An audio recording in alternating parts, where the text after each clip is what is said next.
Oke, kembali lagi di channel saya. Makasih buat kalian yang sudah mengklik video ini. Gimana kabar kalian hari ini? Baik-baik saja kan? Kali ini kita membahas terkait Mas Gibran Raka Buming Raka, Wapres kita ya. Kita tahu Wapres kita ini selalu diserang, betul-betul kayak ibaratnya alergi sekali terhadap Mas Gibran, fobia sekali ya. Ibaratnya itu betul-betul kayak membuat takut gitu ya kan, karena kalau penyakit itu kan pasti ditakuti gitu. Ibaratnya Mas Gibran seperti itu juga, ditakuti sekali karena kayak sebuah penyakit gitu karena alergi gitu ya kan. Betul-betul satu kelompok ini betul-betul takut sekali dengan Mas Gibran, karena Mas Gibran diam-diam memang ganas ya, diam-diam presiden masa depan. Kita lihat ya gimana videonya kali ini Opang membahasnya. Sebelum kita ke videonya, bantu subscribe, like, dan share dulu video ini. Tidak tunggu lama, kita ke videonya langsung. Let's go. Kalian percaya nggak kalau di Indonesia ini ada penyakit baru yang namanya Gibranfobia? Iya, betul juga ya. Penyakit apa itu? Baru dengar kami itu, Bung. Pokoknya ini lebih parah daripada fobia ketinggian. Iya. Lebih parah daripada fobia air laut. Iya. Dan lebih parah daripada fobia terhadap hewan tertentu. Ini bisa membuat sakit jiwa gitu ya. Dan tahu enggak kalian, orang-orang yang masuk di dalam golongan Gibranfobia ini, jangankan tersentuh, mendengar namanya pun badan bisa gatal-gatal. Iya. Batuk-batuk. Iya. Serangan jantung. Dan sakit ginjal.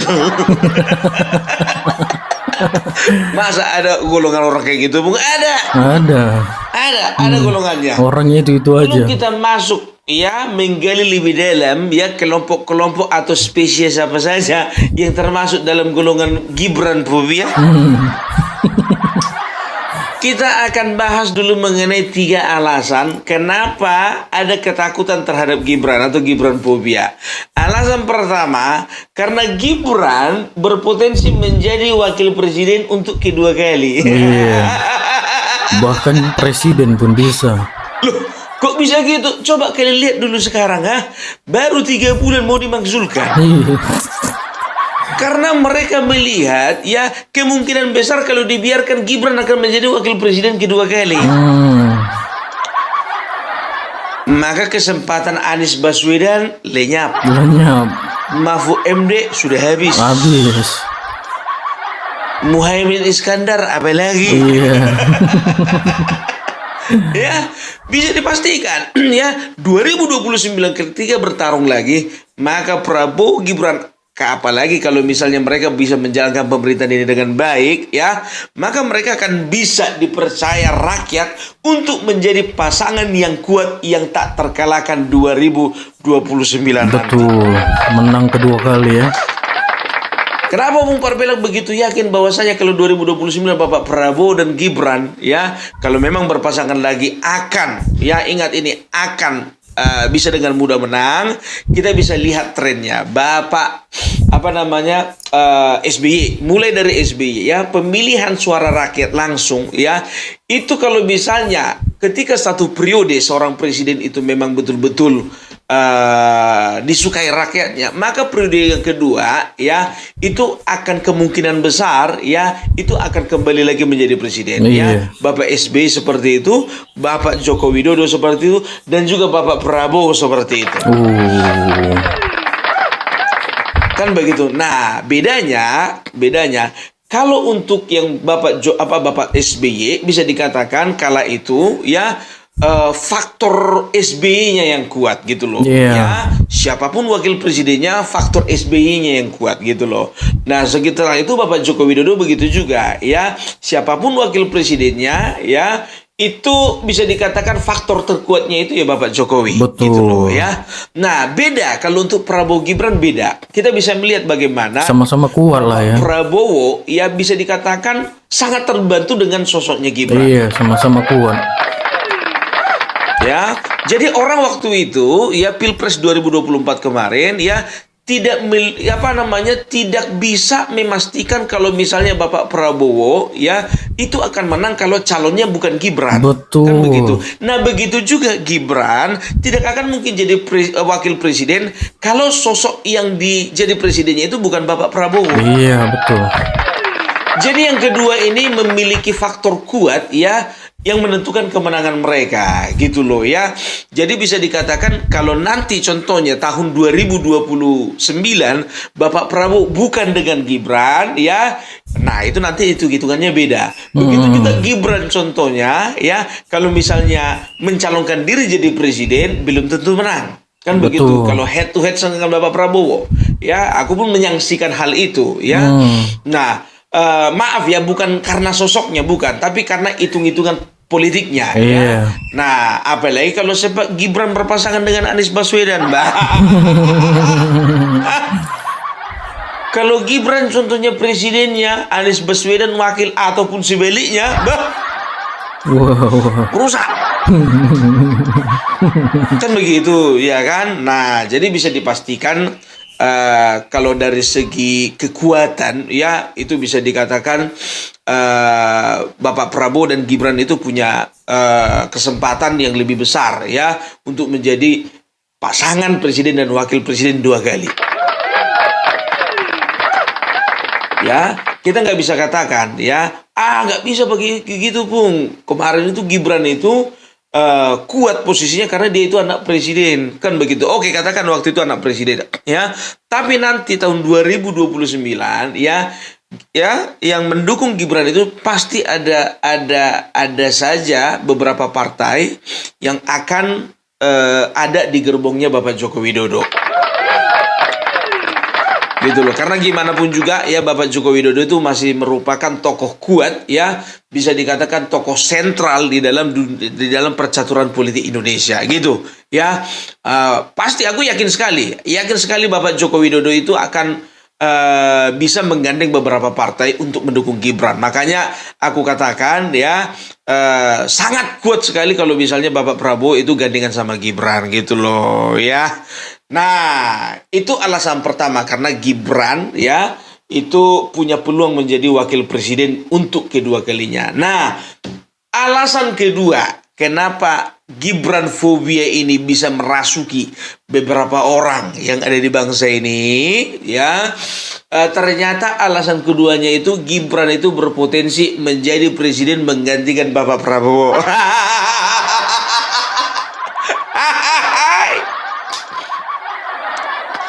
Itu dia, iya kan? Nah, kapan itu? Pasti dong 2034. Nah, kalau 2034 ya, Bapak Gibran ya secara kemampuan hitung-hitungan politik ya dan juga secara dukungan politik bisa dikatakan ya akan dengan mudahnya menang ya melawan para petarung lainnya ya. Karena apa? Ya Gerindra sudah habis ya 2 periode. Biasanya seperti itu ya. Biasanya seperti itu 2 periode cukup gitu loh. Nah, kemungkinan besarnya ketika Bapak Gibran mendukung Bapak Prabowo di 2029, maka kecenderungan Partai Gerindra ya, kalau misalnya masih di bawah Bapak Prabowo, maka mereka akan mendukung Gibran untuk menjadi presiden. Pasti. Sepertinya arahnya ke situ. Nah, makanya di sini Gibran ini sebetulnya harus dalam posisi bersabar ya, jangan tergoda untuk menjadi calon presiden ya melawan Bapak Prabowo di 2029. Aku tidak berbicara tentang kemampuan ya, tentang kalkulasi politiknya ya. Jadi makanya ya orang-orang ini, kelompok-kelompok ini yang masuk dalam Gibran fobia itu tahu ya, kalau sempat Gibran 2 kali jadi wapres setelah itu jadi presiden. Maka kesempatan daripada AHY, Anies Baswedan, Puan Maharani pupus sudah.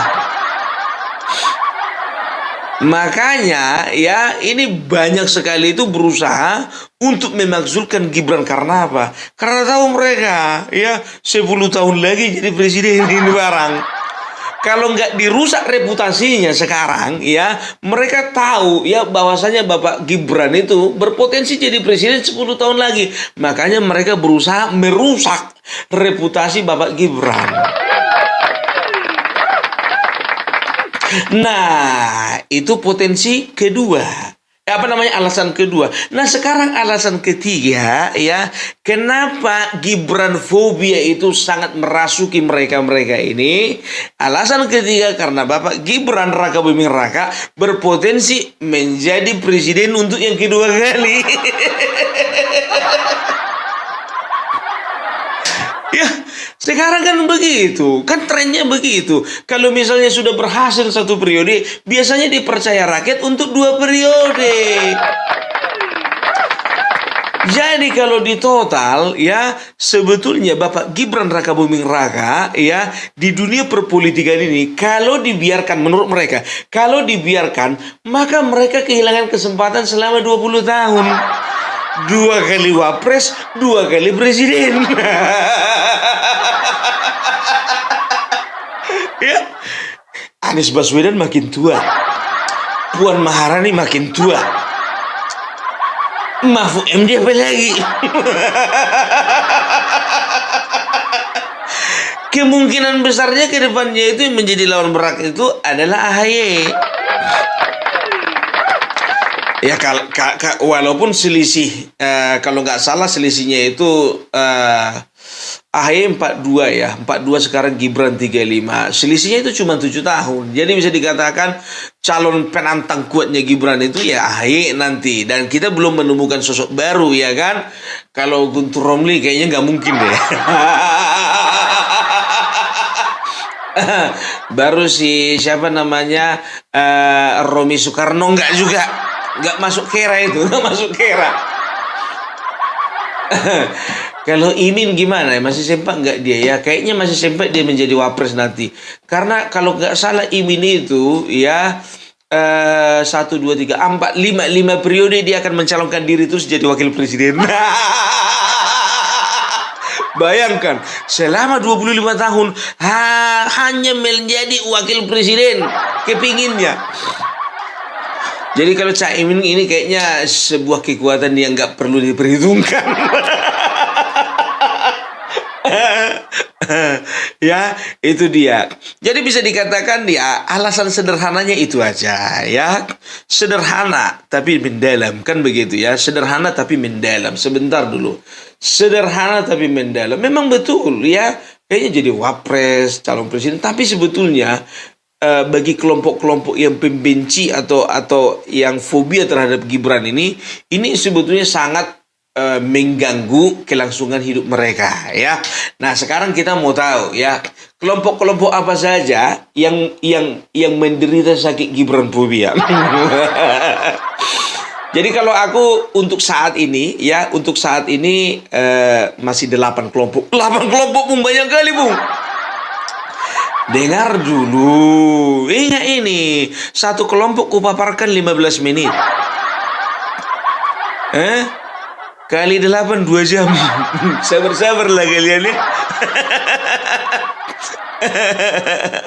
Tapi jujur aja, sebelum kita masuk ke sana ya, Opung Parbelak ingin menyatakan sama kalian semuanya bahwasanya Opung Parbelak bersama YouTuber Nusantara, bersama Gibran Raka Buming Raka, ditemani dengan Bapak Joko Widodo, kita akan berangkat bersama-sama ke IKN. Nah, kalau kayak gini Pung, ceritanya pas Pung, betul Pung. Ia menyenangkan hati kalau Bapak Gibran yang diajak. Ini ndak Sunarko mau gue ajak. Kemarin Marcelo Santoso. Kemarin satu laginya si Tompel. Yang berbobot dong aja Pung. Ya walaupun berbobot, tapi untuk kali ini belum ada janjian sih sama Mas Wapres. Nanti ya next ya kapan-kapan ya. Kayaknya kita ya hanya YouTuber Nusantara bersama Bapak Joko Widodo. Nah ya, jangan sampai lupa ya, masih ada juga yang bertanya, Opung Parbelak kayak mana cara mendaftarkan diri? Kami fansnya YouTuber Nusantara, kami fansnya Joko Widodo. Ya, tolong dulu supaya kami bisa bertemu dengan Bapak Joko Widodo. Opung Parbelak bersama teman-teman YouTuber Nusantara tidak akan mengorganize ya para fans yang ingin bertemu dengan YouTuber Nusantara dan juga bertemu dengan Bapak Joko Widodo. Kalau hanya sekedar ingin bertemu dengan YouTuber Nusantara, ya nanti kalian bisa ya organize diri masing-masing, ya. Cara apa namanya, tiketnya berapa, cara nyampe di sana ke IKN bagaimana, masalah akomodasi bagaimana, transportasi, makan segala macam itu kalian yang ngurusi, ya. Karena kami nggak punya waktu untuk ngurus itu semua, karena kita punya misi besar yang harus kita kerjakan. Gitu dia. Nah, kalau misalnya mau ketemu sama Bapak Joko Widodo contohnya, ya bisa aja langsung ke Solo, nggak harus nunggu ke IKN, kan begitu. Tapi kami pengen ketemu dengan dua-duanya, Pung, dengan YouTuber Nusantara dan juga dengan Bapak Joko Widodo. Boleh, silakan. Tapi on the spot, semuanya on the spot, ya. Kami tidak akan mengorganize, ya, nggak akan mengurusi permasalahan mulai dari keberangkatan apa segala macam itu kalian yang urus sendiri, ya. Bukan kita cuek karena memang banyak yang harus kita kerjakan di sana. Nah, ya. Jadi untuk teman-teman yang masih ingin berkontribusi ya terhadap keberangkatan Opung Parbelak ke IKN, di sebelah kanan ada nomor rekening dan di sebelah kiri ada nomor WA, ya. Yang di kanan dulu isi, baru yang kiri.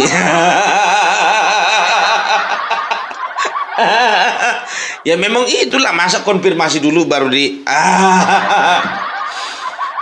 ya, tapi nomor WA itu, ini nomor WA Opung Parbelak pribadi, ya. Jadi kalian bisa apa namanya bersilaturahmi juga dengan Opung Parbelak.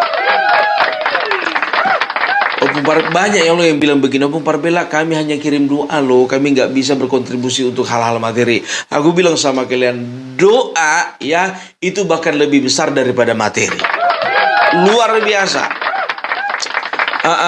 Doakan kalian ya, teman-teman, saudara-saudaraku, doakan supaya semuanya berjalan dengan lancar. Dan buat teman-teman yang sudah berkontribusi untuk keberangkatan Opung Parbelak mengucapkan terima kasih banyak. Biarlah kiranya Tuhan yang Maha Kuasa, Allah Subhanahu wa Ta'ala, melimpahkan rizkinya kepada kita semuanya. Amin, amin ya Rabbal Alamin.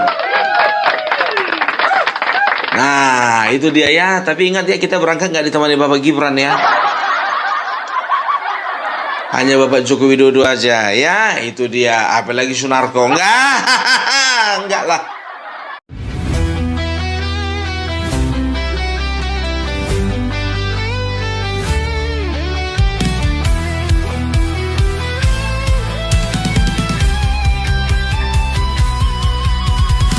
Dari utara sampai ke timur, suara jujur kini bergema.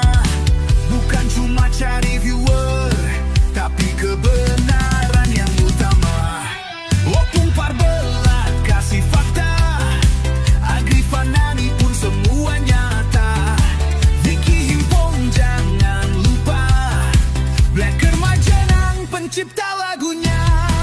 Kami adalah YouTuber Nusantara, bersatu untuk lawan hoax bersama.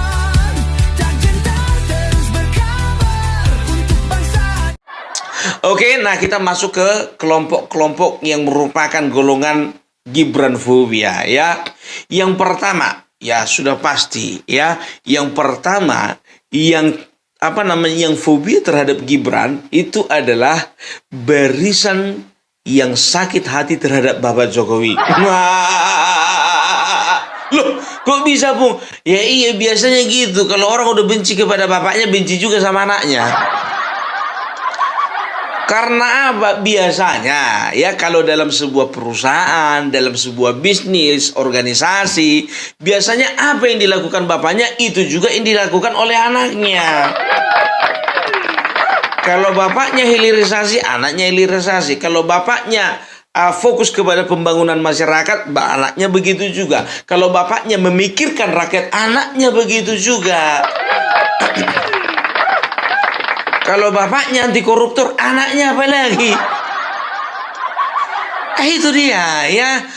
Jadi barisan sakit hati itu ya adalah orang-orang ya, orang-orang yang dulunya sakit hati kepada Bapak Joko Widodo ya. Siapa itu ya? Yang dipecat jadi komisaris, Refli Harun.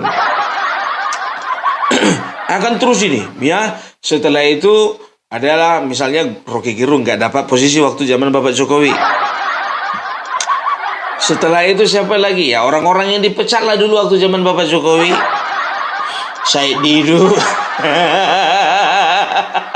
Anies Baswedan, baru siapa dulu? Gatot Nurmantio. Ya, kelompok yang pertama itu adalah kelompok barisan sakit hati Jokowi, ya. Baru kelompok kedua, ya. Kelompok kedua itu adalah Prabowo lover dalam kurung. Ingat ya, Prabowo lover dalam kurung. Prabowo lover dalam kurung reduksi dari 2014-2019. Maksudnya apa? Jadi ternyata ada ya golongan-golongan, ya ada kelompok-kelompok yang pencinta Bapak Prabowo, ya, tapi mereka nggak suka dengan Bapak Jokowi, dan juga mereka nggak suka, otomatis mereka nggak akan suka dengan yang namanya Mas Gibran, ya. Mereka hanya mendukung Bapak Prabowo saja, ya. Maksudnya apa ini? Ya, 2014-2019 kita bisa lihat ya bagaimana loyalis Prabowo itu memang betul-betul bertanding kuat, bertanding keras dengan loyalisnya Bapak Joko Widodo.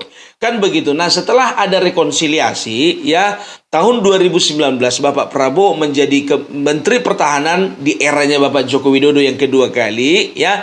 Ternyata ada juga kelompok-kelompok yang masih bertahan untuk tidak mau bersatu dengan Bapak Joko Widodo, tapi masih ada di barisannya Bapak Prabowo. Masih. Ya, itu kelompok kedua, ya. Mereka akan selalu berusaha untuk melanjutkan kebencian itu, ya, walaupun Bapak Prabowo sendiri udah move on. Ada. Baru yang ketiga, ya. Yang ketiga itu kelompok yang sudah pasti, ya, fobia terhadap Mas Gibran ini adalah kelompok-kelompok pejabat korup. Kenapa begitu, Bung? Ya kan wakil presiden kan wakil presiden ini kan tidak mengambil keputusan pun dalam pemerintah, kan begitu, betul, tapi punya hak untuk memonitor dan berhak untuk melaporkan kepada Bapak Presiden, kan begitu. Nah, kita bisa tahu bahwasanya Pak Gibran ini masih muda dan dia akan lebih gesit untuk melihat bagaimana kecenderungan orang berbuat korup. Ya, lebih jeli Bapak Prabowo lah. Betul memang. Katakanlah Bapak Prabowo, ya, di dalam 1 bulan dia punya target. Katakanlah misalnya ada sekitar 20 koruptor yang harus diburu. Nah, kalau ada input dari Bapak Wapres 5 lagi, nambahkan jadi 25. Itu yang pertama. Baru yang kedua, mereka akan melihat ini pejabat-pejabat korup ini, ya kan, kalau sempat ini 2 kali jadi wapres, 2 kali jadi presiden, habislah kami. Apalagi pejabat korup yang masih panjang itu masa baktinya itu. Masa bakti 20 tahun lagi. Udah digambar itu. Aduh, bahaya nih kalau Gibran ini jadi presiden ini, bahaya. Kelompok keempat, ya, kelompok keempat itu adalah pengusaha nakal. Ya biasanya pengusaha besar ini. Kalau pengusaha ya, pabrik tempe nggak terlalu ada efek gitu sama mereka. Ya, pengusaha tambang, migas, ya pokoknya pengusaha nakal. Kenapa begitu, Bung? Ya, bisa jadi kebijakan-kebijakan negara nanti akan diambil Bapak Gibran ini akan menjadi sesuatu yang berbahaya bagi bisnis mereka. Ya, itu dia. Ya, lebih tepatnya sebetulnya mereka harusnya lebih takut dengan Bapak Prabowo, Bung. Betul, tapi Bapak Gibran juga memonitor. Ya, itu dia bisnismen nakal, ya. Mereka akan berusaha, ya, menyerang terus Bapak Gibran, ya. Oleh karena apa? Mereka tahu ini calon pemimpin masa depan ini. Baru yang kedua, ya, karena mereka dendam sama bapaknya. Gara-gara bapak mula bisnisku hancur, Gibran. Ya, hancurlah kalau nakal lah. Baru yang kelima, ya, kelompok kelima yang fobia terhadap Gibran, ya, itu adalah kaum radikalis. Ya, kalian perhatikan waktu beliau menjadi wali kota Solo, ya, jangankan kaum radikalisme bernapas, bayangannya aja pun takut menghadapi Gibran. Nggak usah secara fisik, bayangannya aja. Maksudnya gimana, Bang? Coba perhatikan kalian, ya. Waktu ada, kalau nggak salah, ada festival kebudayaan, ya, di kota Solo. Waktu itu ada dari teman-teman kita, kalau nggak salah dari teman-teman kita Tionghoa, membuat festival kebudayaan, ya. Jadi Bapak Gibran, ya, waktu itu hanya memarkirkan mobil dinasnya aja. Parkir mobil dinas, nggak ada yang berani mendekat. Untuk mengganggu, karena ada oknum-oknum masyarakat yang berusaha untuk mengganggu jalannya festival kebudayaan tersebut. Nah, Mas Gibran parkirkan mobil dinas, nggak ada berani mendekat. Bayangkan, bukan cuma bayangannya, mobil dinasnya aja pun dilihat udah gemetaran. Kalian masih ingat kan, ada 3 gereja yang ditutup waktu Mas Gibran jadi wali kota Solo? Dibuka itu segelnya, dibikinkan izinnya. Nah, itu dia, ya. Nah, itu waktu beliau menjabat menjadi wali kota Solo. Nah, sekarang aku tanya dulu sama kalian. Selama 3 bulan ini, walaupun kita tahu 2014, 2019, di belakang Bapak Prabowo ada FPI, ada HTI, ada GNPF, ada 212, dan segala macamnya, ya. Dan juga bisa dikatakan ada ormas-ormas terlarang lainnya yang bonceng, ya, yang membonceng Bapak Prabowo. Tapi lihat, selama 3 bulan, ya, bulan 10, 11, 12, 3 bulan, 10, 11, 12, 3, 1, 2, 3, 4, 5, 6, ya. Sudah 8 bulan, ya. Coba kalian lihat dulu, ya, kalian perhatikan dulu.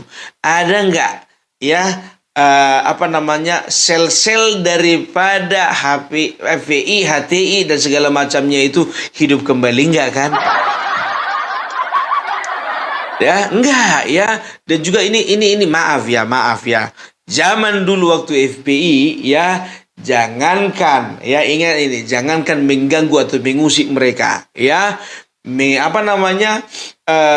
membuat melontarkan kata-kata protes terhadap mereka di media sosial, biar tahu kalian, langsung kita didatangi.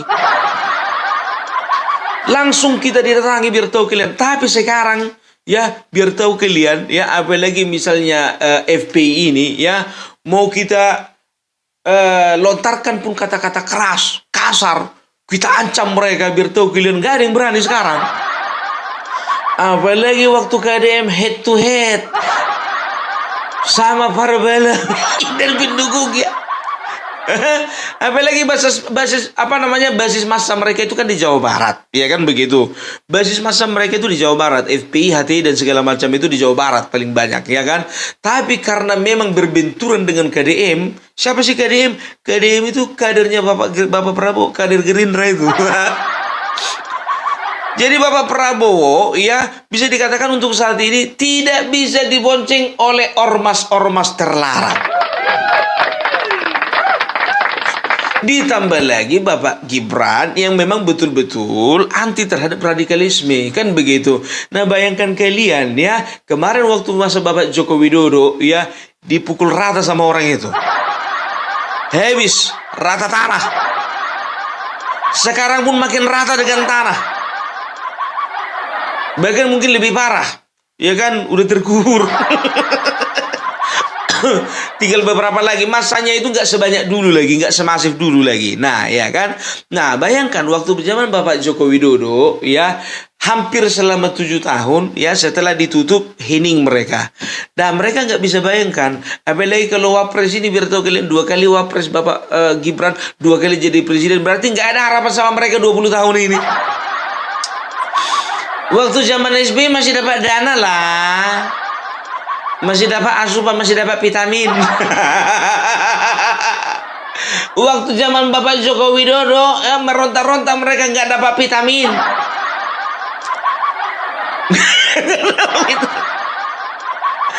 Ditambah lagi sekarang zaman Bapak Prabowo berusaha untuk menjauhkan diri dari mereka. Karena Bapak Prabowo tahu sebetulnya, ya, sebetulnya motivasi mereka kemarin membonceng Bapak Prabowo, ternyata mereka ingin merusak bangsa ini. Dan Bapak Prabowo tahu, sensitif, tahu untuk masalah itu, kan begitu, ya. Nah, jadi ku bilang sama kalian, andai kata Bapak Prabowo dulu, ya, menjadi presiden 2014 atau 2019, walaupun mereka ada di belakang Bapak Prabowo, aku yakin, ya, sebagai seorang prajurit merah putih, ya, Bapak Prabowo tidak akan pernah membebaskan mereka bergerak di bangsa ini. Bapak Prabowo akan lihat pergerakan-pergerakan mereka, walaupun Bapak Prabowo dukung mereka, ya, tapi kalau membahayakan, ada potensi untuk membahayakan negara, membahayakan bangsa, membahayakan tanah air, Bapak Prabowo pasti akan bertindak, pasti, yakin aku. Itu waktu mereka di belakang Bapak Prabowo. Nah sekarang apa lagi nggak ada mereka? Itu dia, ya, itu kaum yang kelima. Kaum yang keenam, ya, kaum yang keenam ini sudah pasti yang benci dengan Gibran ini, yang fobia dengan Gibran itu ternyata adalah pihak asing. Kok yakin kau, Bung? Yakinlah, ya.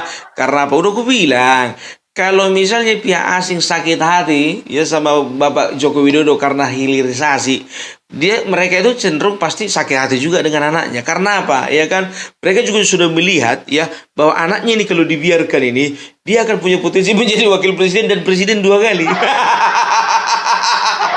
Kembali ke alasan yang pertama tadi, ya, alasan pertama, kedua, ketiga, kembali ke situ alasannya.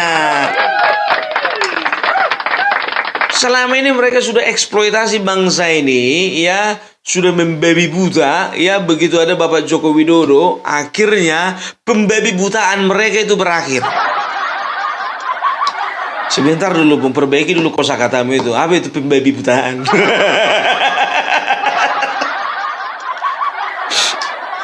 Ya, jadi tindakan mereka itu sudah diminimalisir lah. Kalaupun masih ada perusahaan-perusahaan asing yang nakal, ya mungkin itu yang belum terjangkau kemarin. Tapi ya, bukan masalah nakal nggak nakal sih, bukan, ya. Tapi ini adalah demi kedaulatan bangsa Indonesia. Ya, kalian perhatikan, ya, Freeport diakuisisi, Chevron diambil alih oleh Pertamina, ya. Begitu juga waktu itu PT GAK, ya, diambil alih sahamnya semuanya oleh PT Aneka Tambang, Antam, ya kan begitu. Nah, pokoknya keren lah Bapak Joko Widodo. Sekeren itu Bapak Joko Widodo, sekeren itu juga Bapak Gibran. Nah, mana lagi oknum yang fobia dengan Mas Gibran, ya, gitu. Nah, kelompok ke-8 yang fobia terhadap Mas Gibran adalah kawan lama dalam kurung PDIP.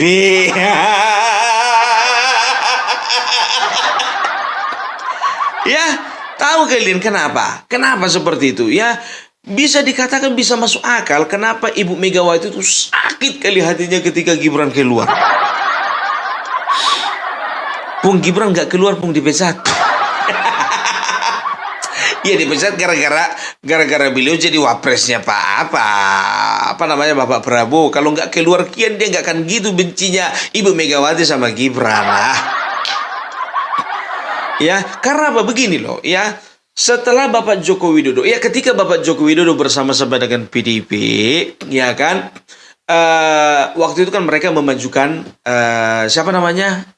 Aduh, yang putih-putih itu rambutnya, yang ubanan itu loh, yang ubanan. Aduh, Ganjar. Iya kan? Nah, ya, cuman ya kan, mereka itu tidak sangka bahwasannya Ganjar itu kalah pamor dari Gibran. Dari mana kau Pung tahu pamor Ganjar kalah daripada Gibran? Buktinya kalah. Kan begitu. Lain hal kalau misalnya Gibran, ya, mereka berpikir, ya, ini Gibran ini yang bikin rusak semuanya ini. Kan begitu. Kalau lah misalnya Gibran itu masih ada di barisan kami, nggak kayak gini kami hancurnya. Kan Kan begitu. Dan Gibran ini akan menjadi momok, terus-menerus akan menjadi momok yang mengerikan bagi sebuah partai yang bernama PDIP. Betul. Ya, karena di mana karena di mana pertarungan yang ada Gibrannya, maka di situ PDIP akan mikir sekali, 2 kali, 3 kali, 4 kali, 5 kali, 6 kali, 7 kali. Kecil kali lah kau anggap itu PDIP, Bung. Sekarang begini, yang mengecilkan mereka itu adalah mereka sendiri. Dengan pernyataan-pernyataannya yang meremehkan Bapak Jokowi, pernyataan-pernyataannya meremehkan Gibran, pernyataan-pernyataan mereka yang mendiskreditkan seorang Gibran, dikatakan Gibran itu Samsul, diibaratkan dia itu belimbing sayur, diibaratkan dia itu supir truk ugal-ugalan. Akhirnya Pak, jadi orang itu jadi wakil presiden. Malah yang bilang belimbing sayur, yang bilang Samsul itu siapa sih, Masinton? Sekarang jauh dia jadi bupati. Nggak bisa dia kritik-kritik presiden, nggak bisa kritik-kritik wakil presiden. Jadi karena apa? Karena mengkritik gubernur pun juga adik iparnya Mas Gibran pun nggak sanggup dia. Bobi Nasution. Asal jumpa sama Mas Bobi, begini dia tunduk. Asal jumpa sama Mas Bobi, begini dia tunduk. Itu dia ya. Jadi itulah kelompok-kelompok yang menderita penyakit Gibran Bobi ya. Terserah kalian setuju atau tidak ya. Tapi ini adalah rangkuman Opung Parbelak setelah menganalisa dan melihat bagaimana perjalanan Gibran. Ya, itu dia ya. Makanya aku bilang, jangan kalian anggap remeh Gibran. Coba bayangkan kalian ya, yang berusaha untuk menjatuhkan Gibran itu orang-orang tua, orang sudah punya pengalaman di militer, ya, dan juga orang-orang yang sudah punya pengalaman di dunia perpolitikan, itu yang berusaha menjatuhkan Gibran. Bayangkan kalian, masih meskipun Mas Gibran itu masih hijau, katakan dulu kita masih hijau di dunia perpolitikan, ya, berusaha, begitu banyaknya orang yang berusaha untuk menjatuhkan Mas Gibran. Artinya apa? Mereka melihat bahwasanya ketika nanti beliau sudah sangat matang, ini akan menjadi sosok yang sangat berbahaya buat mereka. Sedangkan masih hijau saja ya sudah berbahaya, ya kan begitu. Berarti kalau sudah matang Mas Gibran sangat membahayakan. Berbahaya. Kalau bahasanya Rosyur gitu, berbahaya. Ya. Nah, ini pelajaran kehidupan ini ya. Kenapa begitu banyak orang berusaha untuk merendahkan kita? Karena pada realitanya posisi kita itu lebih tinggi daripada mereka, sehingga mereka menjatuhkan kita. Kenapa orang berusaha untuk menjatuhkan kita? Karena pada realitanya ya kita itu lebih kokoh daripada mereka, maka mereka berusaha untuk menjatuhkan kita. Itu dia. Kenapa orang berusaha untuk menyerang kita? Karena pada realitanya kita itu terlalu kuat untuk mereka, makanya mereka berusaha untuk merobohkan pertahanan kita. Intinya di situ. Itu dia. Makanya kalau aku katakan ini adalah pelajaran kehidupan bagi Mas Gibran. Oke? Jadi itu dulu dari Opung Parbelak. Salam NKRI, NKRI harga mati. Oke, itu deh video gimana menurut kalian, dan sampai bertemu di video saya selanjutnya. Boy.